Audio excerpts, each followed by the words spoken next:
নারীরা থামলে পৃথিবী থেমে যায়। If women stop, the world stops. এই স্লোগানে উজ্জীবিত হয়ে বাদাবন সংঘ 2016 সাল থেকে নারীর অধিকার আদায় এবং নারী নেতৃত্ব তৈরি করার লক্ষ্যে ক্ষুদ্র বর্গের জনগোষ্ঠী যেমন দলিত নারী, একক মা, তালাকপ্রাপ্ত, বিধবা, ধর্মীয় সংখ্যালঘু এবং কিশোরী মেয়েদের জন্য কাজ করছে।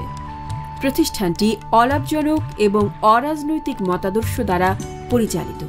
আমাদের লক্ষ্য হল মুক্ত অভিব্যক্তির উপর ভিত্তি করে একটি সমাজ স্থাপনের জন্য কাজ করা, যেখানে সকল নাগরিক, বিশেষভাবে নারীরা, অর্থনৈতিক উন্নয়ন প্রক্রিয়ায় কার্যকরভাবে অংশগ্রহণ করবে। সুবিধাবঞ্চিত নারীদের ক্ষমতায়িত করার মাধ্যমে তাদের জীবনমান উন্নয়ন করার পাশাপাশি যারা নারী অধিকারকে অস্বীকার করে এমন সামাজিক অবস্থানের বিরুদ্ধে চ্যালেঞ্জ ও আন্দোলন তৈরি করতে পারে। আমি কোহিনুর বেগম, নারী কৃষক দলের সভাপতি। আমরা নারী কৃষকদের ঐক্যবদ্ধ করছি, নতুন করে চিন্তা করি, সিদ্ধান্ত নিই, নিজেরা নিজেদের সমিতি করছি, নিজেরা জমির ফসল, বীজ, সার, সেচ যাচাই করি, সিদ্ধান্ত নিজেরা নিই। এখন জৈব কৃষি সবাই জানে। জমির আয় ও কৃষিতে আমাদের নারীদের ক্ষমতা ফিরে আসছে, তাই আমরা ক্ষমতাবান হচ্ছি। বাদাবন সংঘ এই সহযোগিতা করার জন্য ধন্যবাদ। আমরা কিশোরীরা ঐক্যবদ্ধ হয়েছি।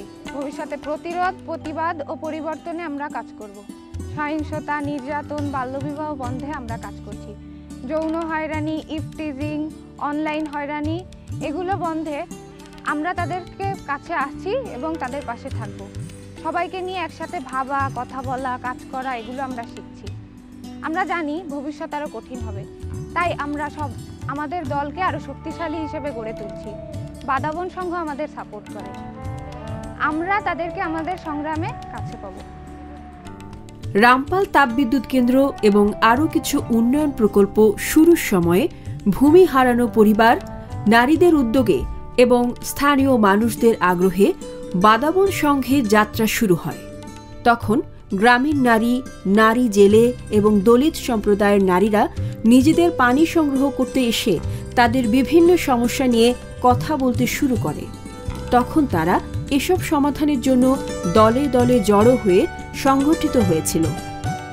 এছাড়াও তারা জলবায়ু পরিবর্তন এর সামগ্রিক সমস্যাগুলোর বিষয়ে কথা বলে।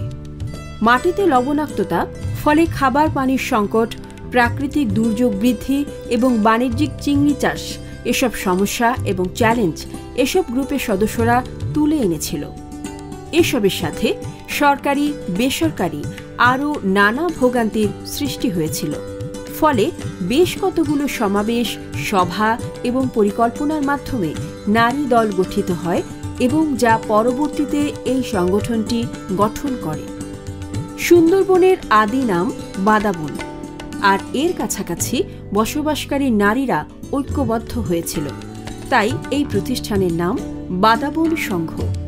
প্রতিষ্ঠার পর থেকেই গ্রুপের সদস্যরা নাগরিক অধিকার লঙ্ঘন, জাতিগত অবিচার এবং নারীর প্রতি সহিংসতা বন্ধে প্রতিক্রিয়া হিসেবে সমাবেশ, মানববন্ধন, কোচিং এবং পরামর্শের মতো বিভিন্ন কার্যক্রমের আয়োজন করে থাকে।